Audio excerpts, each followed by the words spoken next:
Hey, I'm some nobody, and in case you haven't noticed, I made a Dead Rising video, and then 2 weeks later, Dead Rising 1 gets a remake announced. And it looks really good, I'm really excited for it. After 8 years of the series being in the dirt, I'll take anything, but the fact that this looks amazing is a plus. But the remake got me thinking a bit. Now obviously, the Dead Rising Deluxe Remaster is happening because of me and my video. It can't be a coincidence, I have to be the most powerful person on this platform.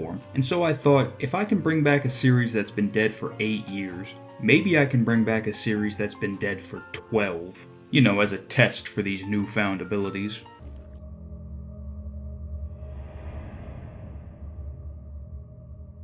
Prototype is a game that came out at the perfect time for me to find it. If you were between the ages of 8 and 16 when you first played Prototype, you still think about this shit regularly. And a lot of that staying power has to do with the main protagonist, Alex Mercer. But I'll dive into what makes him special a little bit later, because Alex Mercer's character is actually the most important part of this entire franchise. And I'm using the word franchise generously there because it's just 2 games and a comic that takes place in between them. And that's evidenced by the fact that any staying power the franchise still has is from people who really like Alex Mercer as a character. To this day, there are still Alex Mercer stan accounts, and there are still people drawing fan art of this guy. But Prototype is a video game first and foremost, so before we get into story writing, character development, revelations about characters, let's talk about the gameplay. So you guys ever hear of the Incredible Hulk Ultimate Destruction?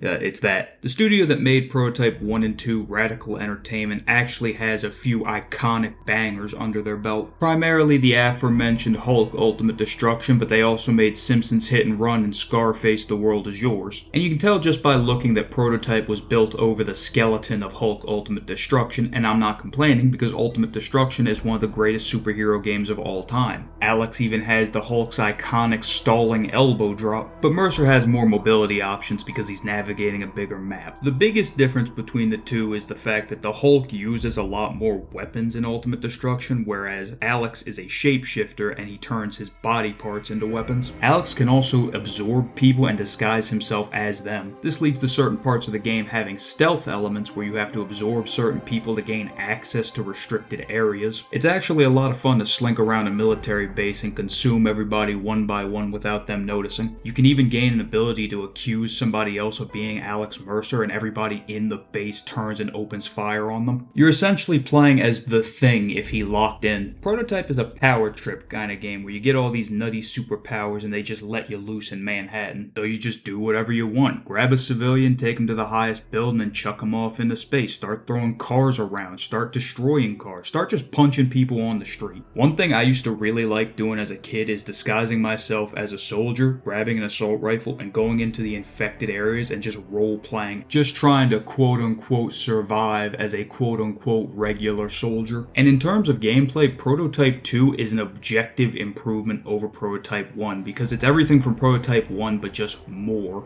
You can run faster, you can jump higher, you're stronger, you got more toys to play with. From a gameplay perspective, Prototype 2 is fucking fantastic. And I especially appreciate these games nowadays because games like this and the superhero genre as a whole don't really exist anymore. I mean, superhero games do still exist. We got Suicide Squad Destiny 2 right there and Marvel Overwatch right over there. And just last year we did have RoboCop and Spider-Man 2 that both fit into that feels-like genre where they try and make you feel like the title character you're playing as. But you notice those are all already established IPs that are following preset conventions. Games like Prototype, Crackdown, or Infamous, all games where they just give you a bunch of powers and let you jump into the sandbox, all died in the 7th generation for a variety of reasons. Primarily because these days, publishers aren't willing to fund a game unless you're guaranteed to make them $7 quadrillion with it. And you just aren't going to do that with a game that's designed solely to be fun that's not tied to any established IP. And you don't really see this genre represented in indie because while indie games are amazing, it's truly incredible what one person can do with a laptop, $15, and a stick of gum. These kinds of games take money. But I didn't mean to rant about the gaming industry here. I have a spot later for it, so let me get back to Prototype itself. I'm going to talk about Prototype's story for a bit. More specifically, the way it tells its story. Remember how I mentioned that Alex is able to absorb people and then shapeshift into them? When Alex absorbs somebody, he doesn't just take their appearance, he takes everything that makes them who they are. He takes their memories and their abilities. Specifically, he learns how to fly helicopters and drive tanks through this method. But this is primarily how Alex gains information and moves through the web of intrigue. The web of intrigue is essentially a big detective corkboard in Alex's mind. By harvesting little snippets of perspectives from people's memories, Alex is able to create the 3D image in his mind of what happened. And I just always thought that was a super inspired way to tell the story. It meant I always got excited whenever I saw the web of intrigue target marker over somebody's head, because it meant I was going to learn more about the game's backstory. You know, you get to learn more about Gentek and Blackwatch, the company that created the current virus and the government agency that created the predecessor to the current virus. You get to learn about what they did to a little town called Hope, Idaho. And most importantly, you get to follow along with Alex Mercer as he tries to figure out who the hell he even is. And that last question, who is Alex Mercer, really is important. So I think I'm gonna answer it. Alright, so before we even get into anything to do with his personality, his backstory, or his character arc, we gotta talk about Alex Mercer's design. He's got the untucked white button up underneath a gray hoodie with the hood up, underneath a black leather jacket with an ambiguous red tribal logo on the back. Now, even in the modern day, I would say he got that shit on for real. But if you were in that age range I mentioned earlier, that 8 to 16 age range, this is the hardest fit you've ever seen in your entire life. Especially in 2009. In 2009, I don't think you can come out with a harder look than this. It's an edgy, don't come to school tomorrow kind of design, but it actually looks good, and I'd chalk that up to two factors. Factor number one is that jacket over hoodie is just a solid combo, and it still works to this day. This is not a 2009 exclusive look. Factor number two is gonna seem a bit odd, but I think it's the logo on the back of the jacket. The logo on the back makes this jacket special. It makes it unique. It's not just a leather jacket. This is Alex Mercer's jacket. It's intrinsically tied to him. 3 facts of life. Grass grows, birds fly, and giving a video game character a cool-ass jacket is a character design cheat code that instantly adds an aura to them. In Resident Evil 4, we are reintroduced to rookie cop from Resident Evil 2, Leon Kennedy. And universally, literally every single person, the first thing they say when they start up Resident Evil 4 is, "Holy shit, that jacket is fucking awesome." And Leon loses that jacket very early on in a game full of memorable stuff that happens after he loses the jacket, but they will still go out of their way to mention the jacket. And then in Resident Evil 6, Leon is just wearing Alex Mercer's jacket, but without the logo on the back, so it's just some shit you could get at a thrift store, and there's no aura. Putting that logo on Alex's jacket gives him a cooler looking back, and since you spend a lot of time looking at Alex's back, that's very important. One of the big missteps with James Heller's design in Prototype 2, if you ask me. He has a cool jacket on, but his jacket doesn't actually have a design on it. Instead, the tattoos on his back and his arms will glow through his clothes, but it's barely noticeable. Plus, he doesn't have his hoodie on over his head, he just has it sitting on top of his high collar, which takes away from the high collar look. Put the hoodie up so you can see that he's wearing a high collar jacket, and then just put his tattoos on the jacket itself, since the jacket is just something that he is shapeshifted into, it's not real clothing. And I think James Heller would actually have a cooler design than Alex, but as it stands, he's a character that really only looks cool from the front, whereas Alex will look cool from all around. Best way to sum up Alex's design is that Alex Mercer is a profile picture character. I saw this dude all over the place back in the day just because even kids that didn't know who he was thought he looked cool and used him as their avatar. Nowadays, the Alex Mercer profile picture is an endangered species and the Alex Mercer cosplayer is critically endangered, but you can't take away the impact his design had back in the day.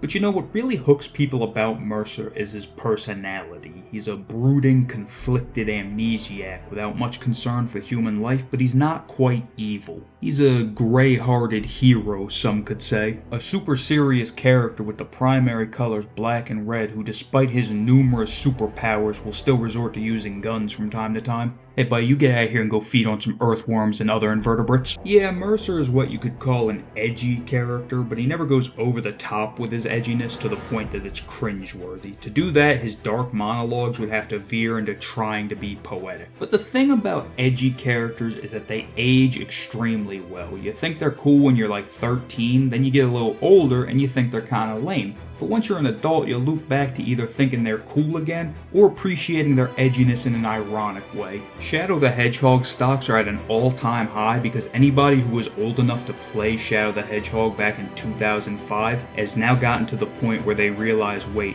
Shadow executing Sonic via gunshot is fucking awesome. Sidebar on appreciating edgy characters in an ironic way. Am I the only one who's come to appreciate Jake Muller from Resident Evil 6? Should I make a video about him? Anyway, since Alex Mercer was never really over the top with his edginess, he's a character that you can just think is cool again once your brain fully develops. Alex Mercer is brought to life by the prolific Barry Banana Pepper, who delivers a performance defined mostly by Alex's quiet reflection on the events of the story. My name is Alex Mercer. I'm the reason for all of this.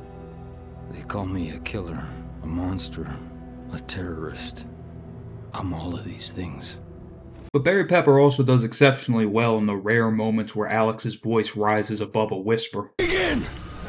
Like it's gonna make a difference! Nothing will protect you from me! Not men! Not weapons! Not armor! No one can protect you from me! Keep running, you bastard! Take it! You suicidal moron! Truthfully, Alex's monologues wouldn't be anywhere near as interesting to listen to if Barry Pepper hadn't done so well. The best way to describe the performance is by saying that Pepper's Alex sounds lost, which he has no idea who he actually is. His mind is full of memories that are not his own. At times, Alex talks and acts like he isn't quite sure of how to act in certain situations, but he has an idea of how he should be acting. Both Barry Pepper and whoever was the voice director on Prototype 1 did a fantastic job, which is especially impressive because Prototype 1's cutscenes are paced like we got somewhere to be, wrap it up. Can infest. This host will produce antibodies. These antibodies are vital for your restoration, Alex. Take this syringe, locate the correct hunter by genetic type, and inject it. If you inject it and consume it, it should cure you. Yeah, I've heard that before. And as an added bonus, despite being a Canadian, Barry Pepper's Alex does sound like a New Yorker in my opinion. It's a real shame that Barry Pepper didn't return for Prototype 2, but it's probably for the best since Alex in Prototype 2 is such a different character. I mean, the voice actor in Prototype 2 does a fine job, but he just doesn't really have much to work with, because Alex is so much simpler as a character in Prototype 2, but I'll go more into that later. Who voiced Alex in Prototype 2 anyway? Today's been a very bad day. And it's put me in a real shitty mood. What? Just your bad luck to have run into me. And for God's sake, man, put some fucking clothes on. Now, the linchpin of any cool and mysterious character is the mysterious part. We find out who Alex Mercer is right alongside Alex himself. And the twist of Prototype 1 is so important to understanding why people like Alex so much that I would feel odd just outright saying it. So I'm going to put an avoid spoilers time code on the screen right now for you to jump to, and I'll try not to accidentally spoil the game past that time code. It might seem weird to be protective of the twist of a 15-year-old game, but if somebody watches this video and decides to check the series out, I don't want to give away the best part of the first game. And also, it's my video. Make your own fucking video if you want to give away the twist. Alright, are the spoiler avoiders gone? Can't fucking stand those guys, man. Eventually, Alex learns the truth about who he is and what he did before he woke up in the morgue at the beginning of the game. Dr. Alexander Mercer was the head researcher of the Blacklight Project at Gentek. Now, scientists tend to be a little cold-blooded, but for Alexander to fly through the ranks of Gentek and become head researcher on a top-secret project like the Blacklight Project at only 30 years old, this dude is a straight-up shark. They gave him the red light virus, the virus that killed the entire town of Hope, Idaho, because the government wanted to test test their bioweapon on humans. Now, initially, Alexander believes that his goal with Red Light is to use the virus's rapid adaptability to cure all diseases. But Alexander eventually found out that he was actually meant to better weaponize the virus for use against America's enemies. And Alexander did not care. He says, morality isn't my job, this virus kicks ass. Now, eventually Congress is like, hey, what's going on over there at Gentech? Because it looked kind of interesting. What was that? And Blackwatch, the secret government agency behind Gentech, said ain't shit going on at Gentech and started killing anybody affiliated with the Black Light Project. Now, Alexander is a smart boy. He recognizes there's some weird shit going on, and he calls his sister Dana after 5 years of no contact to ask her to look into what's going on with Gentech because she's an investigative journalist. Hey, what's family for if you can't go to them after literally years of not talking to each other and say, hey, can you do stuff for me? Alexander finds out that they're gonna come for him eventually. He grabs a sample of the Blacklight virus and makes his way to Penn Station. Once you find out that Alexander was being hunted down, it kind of recontextualizes Mercer's outfit. He's not trying to be the drippiest quiet kid of all time. The hoodie and the jacket are meant to conceal his defining features so he can blend into a crowd. Now, this is never explicitly stated, but I imagine Alexander's plan was to get out of New York, flee the country, and seek asylum by selling the virus to another government.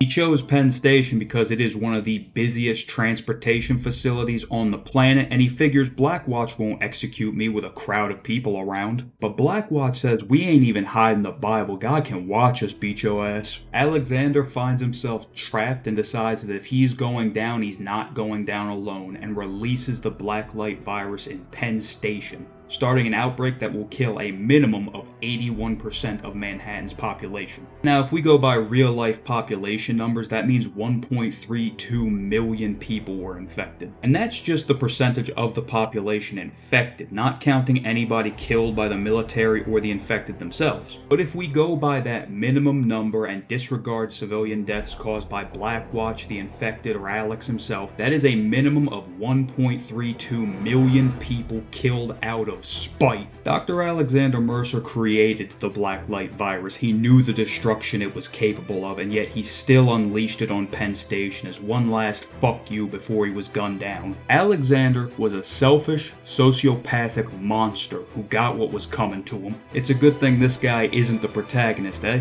What do you mean he's not the protagonist? Buddy, if you don't know the twist, what are you doing in this part of the video? What Mercer did is beyond forgiveness. But there is no Alex Mercer anymore. The virus didn't just kill him, it became him. Copied his body down to the genetic level. It became me. I am the virus. And I, in turn, released Elizabeth Green to infect the city a second time. Now she's dead. Alright, but Randall won't accept that the virus can be stopped. And with Firebreak, he'll level the city. Just like Hope.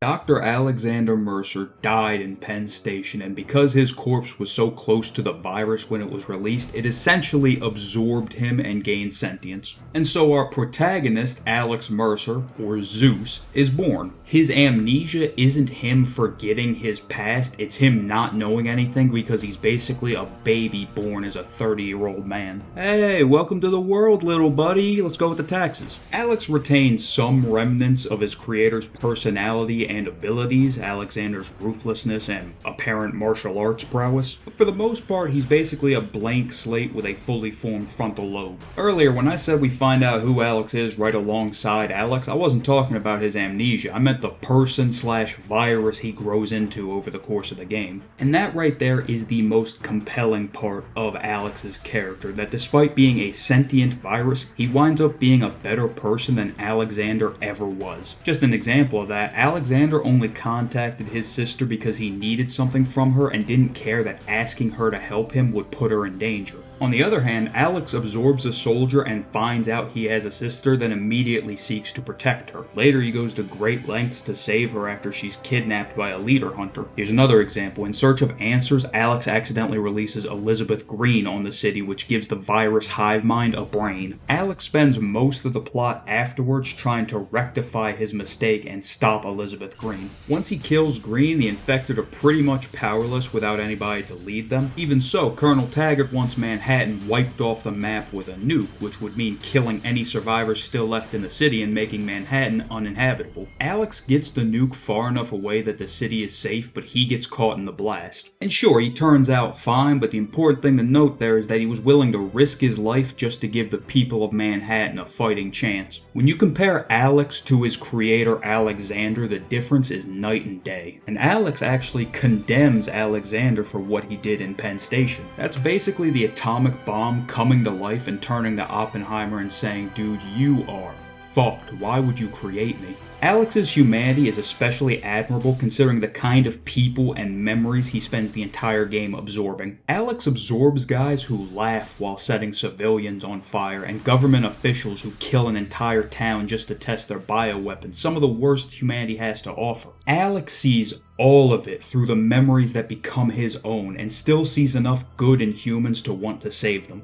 Wait a minute, wait a damn minute. A virus gains sentience and then develops empathy and a determination to protect humans after experiencing their memories? That sounds like... No, it can't be. It can't be. Not for the third. Not for the third. For the third video in a row, the indomitable human spirit Wins again. Wait, he turns evil in the second game? Hey, welcome back, spoiler avoiders, we missed you. After everything I just talked about, you might be wondering, why does Alex Mercer go from anti-hero to cartoon villain in the second game? How does he go from doing everything in his power to save the survivors of Manhattan to trying to exterminate the human race? Well, we find our answers in a tie-in comic that takes place between Prototype 1 and 2. The too long didn't read of the comic is that Alex travels the world and finds evil everywhere he looks. Eventually, he falls in love with this woman, but she tries to rob and kill him, which is his breaking point that causes him to fully lose faith in humanity and decide that they need to be eliminated. Now, I have to reiterate this for the spoiler avoiders. Alex spent the entire first game absorbing war criminals, mad scientists, and psychos who get hard as a boulder for murder. He sees all of that. Oh, I'm not gonna let these innocent people die. He gets his heart broken. Oh, all of humanity needs to be culled. By the way, his girlfriend sold him out to Blackwatch in the first game. You know what, man? I'm just gonna come out and say what everybody else is too afraid to say. Women, you dropped the ball on this one. Now listen, you know, it happens to everyone. You ladies just gotta regroup and stop to think, will this guy wipe out the human race if I ghost him? And then we can avoid stuff like this in the future. Nah, but in all seriousness, that's stupid as hell. You're telling me none of the people he absorbed in the first game ever had their heart broken? And I get that he had seen evil all around the world and that was just the final straw, but if a bad breakup is the thing that turns you into a genocidal eugenicist, Well, then I am too. and then there really isn't anything else to Alex in Prototype 2. He's just the villain. His goals are pretty much identical to Wesker's in Resident Evil 5. Eliminate anybody who doesn't have strong enough DNA to evolve. Early on in Prototype 2, Alex tries to convince Heller, hey man, I'm not the bad guy. Blackwatch, they're the bad guys. And while Blackwatch are certainly not the good guys, this is just a manipulation. Alex is the villain here. Plain and simple, it's just kinda lame. I'm not saying Alex was the deepest, most well-written character of all time in Prototype 1, but he had layers. More layers than the single surface layer he has in Prototype 2. Despite his design and his personality, he was the good guy, or at least the closest thing to a good guy in the first game. Alex is a great anti-hero, but what makes a great anti-hero does not work at all for a straight-up villain. Look at Shadow the Hedgehog, holds a deep hatred for all of humanity, but Maria's last request was that he protect humanity, so he does it begrudgingly and he's beloved by all. Take Maria away, keep everything else the same, and turn Shadow into a straight-up villain, and you know what you get? You get Infinite, who is beloved by nobody, not even his own mother. So yeah, Alex is a terribly simple villain in Prototype 2. Some people like him as a villain, but I think most people would agree with me when I say that it was a big misstep. If you were gonna turn him evil, you need a much better reason than him finding out evil people exist outside of all of the evil people he has been interacting with since his birth. Definitely the most controversial thing about Prototype 2. The other controversial thing about Prototype 2 is the new main character, James Heller. Now before I get into anything important important regarding Heller, I want to go back to what I was talking about earlier, where I feel like they messed up his design a little. I just feel like they left a lot of cool points on the table. You know, they decided to mimic Alex's outfit with the jacket and hoodie combo, but didn't make the jacket cool enough and didn't put his hood up. Might seem weird to harp on a hoodie not being up, but like I said earlier, it makes his jacket less cool, and it was a huge missed opportunity for the game's cinematics. Prototype 2 has these mostly black and white cutscenes where the only color in any of them is red. Imagine these cutscenes if his hood was up and his face was kind of shadowed and it's just the silhouette of his head surrounded by all that red. It'd be kind of reminiscent of Spawn and his cape, and then his tattoos are just on the back of his jacket like the concept art and they pop out during the cutscenes. That'd look awesome. I kind of get the vibe that they didn't want his outfit to look just like Alex's, so they pulled the hood down, but honestly, if you were gonna go for that, I think this concept art with the beanie would have been a way better look. You know, just any design change that gets his bald ass head off my screen. But enough fashion, let's talk about James Heller as a character. So James Heller is a Marine who was deployed overseas during the start of the second Blacklight outbreak in New York. He loses his family in this outbreak and is totally consumed by rage and a desire for revenge against Alex Mercer. Prototype 2 opens with you playing as regular human James Heller sent on a suicide mission by the military into the Red Zone, the most dangerous part of infected New York, but James Heller is on his own personal suicide mission to hunt down Alex Mercer. Heller's revenge-fueled tenacity is enough to impress the newly villainous Alex Mercer into thinking that his DNA can handle the virus. And Alex turns James into the second prototype, the Prototype 2, if you prefer. I've always enjoyed this opening because everything about James Heller as a character is established here. He lost his family and his rage will not subside until he kills the person responsible. Very original trilogy Kratos. Heller is not a complex character at all. Now personally, for a series that has its roots in being in an Incredible Hulk video game, I think James Heller is actually a very good fit for the style of game that Prototype is. There are few matches that make more sense than a pure power fantasy superhero sandbox and a big angry dude. I also really appreciate that Heller is meant to be the total opposite of Alex Mercer personality-wise. Heller doesn't have the amnesia angle to play with, and I appreciate them not retreading that ground, but what it means is that whereas Alex Mercer had this mystery surrounding him, with Heller, what you see is what you get. So Alex Mercer in Prototype 1 is defined by his quiet, reflective monologues, and he very rarely flies off the handle. James Heller, on the other hand, is permanently off the handle. I'm at the computer, what do I press? First, you need I'm pressing the red button.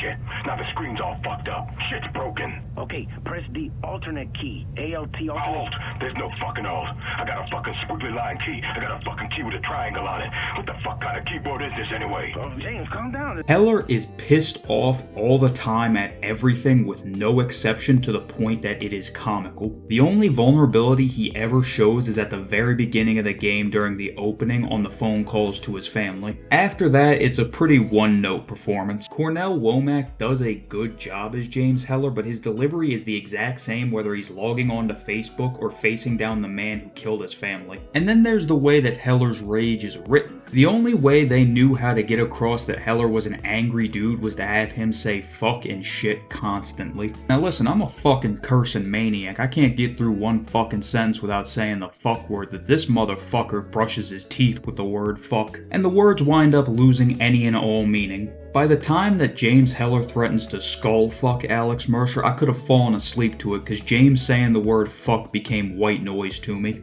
I think it's meant to contrast with Alex's big, goofy Albert Wesker villain monologues, but therein lies the problem. If Alex wasn't involved in Prototype 2's plot at all, I think more people would enjoy James as the big angry dude that he is, but it's the combination of Heller being so much simpler than Mercer from the first game, and Mercer as a villain being handled so poorly, that leads a lot of people to kind of resent how unga James Heller is. Because it's hard to enjoy James Heller as a foil to Alex Mercer when Alex Mercer is acting like a foil to Alex Mercer. It's kind of like how Dead Rising 4 wanted to criticize Frank West and portray him in a more gray way rather than as a pure hero, but in order to make any of their criticisms valid, they had to change who Frank is completely. It's not exactly like that, but it's kind of a similar feeling where it's a bit hard to appreciate the good in Prototype 2 because you're sitting there the whole time saying he wouldn't fucking say that. And like I mentioned earlier, I think gameplay-wise, Prototype 2 is a direct upgrade over the first one, but I still prefer Prototype 1. If they ever wound up making a Prototype 3, I think an Alex Mercer with the first game's characterization and James Heller would make for a very entertaining co-op duo. Because then I think you could appreciate their differences a bit better. All they'd have to do to bring Alex back is to confirm the starfish theory. See, after Alex is blown to smithereens at the end of the first game, he's this little puddle on the floor, he eats this bird, and he fully reforms. The starfish theory is simply that a ton of Alex was launched all over the place, and each little piece of him could have reformed into a full Alex. And the Prototype 2 Alex that sucks was just not the Alex that we followed from the first game. I think a Prototype 3 where the one true Alex and James Heller team up to take down the rogue Mercers would be pretty cool. I wouldn't hold my breath though, because this series is the deadest a video game series can be. How did you die? Now you might be thinking, oh well, you said a lot of people didn't like Heller or Mercer in Prototype 2, so that must be why the series died. Prototype 2 must not have been well received. Nah, it did okay review-wise. Oh, well, even if it reviewed okay, it must not have sold well. Well, it was actually the best-selling game of the month it came out in, and sold pretty well for a few months after that. So why is there never going to be a Prototype 3? Alright, so stop me if you've heard this one. A big publisher buys a successful independent studio, lays off half the employees working there, then the studio releases a game that is profitable and well received, and they get rewarded with more layoffs. Then the studio releases another game that sells well and is well received, and the big publisher says, well, it didn't make $70 billion, so they shut the studio down so they can sit on the IPs and never do anything with them ever again. Remember how EA and Activision were considered the bad guys of the gaming industry because they were pretty much the only ones doing that kind of stuff back in the day? It's funny how things change, huh? What am I always saying, guys? If you're a game developer, you should be wearing a bomb vest to every single meeting with your publishers. But even if you're not a game developer, I hope you got something out of listening to me talk about this game series that Activision smothered while it was still in its crib. And I hope you're looking forward to the new Prototype game that is going to be announced 2 weeks after this video is uploaded. Thanks for watching, and I'd appreciate it if you did all that stuff that you do for other YouTubers.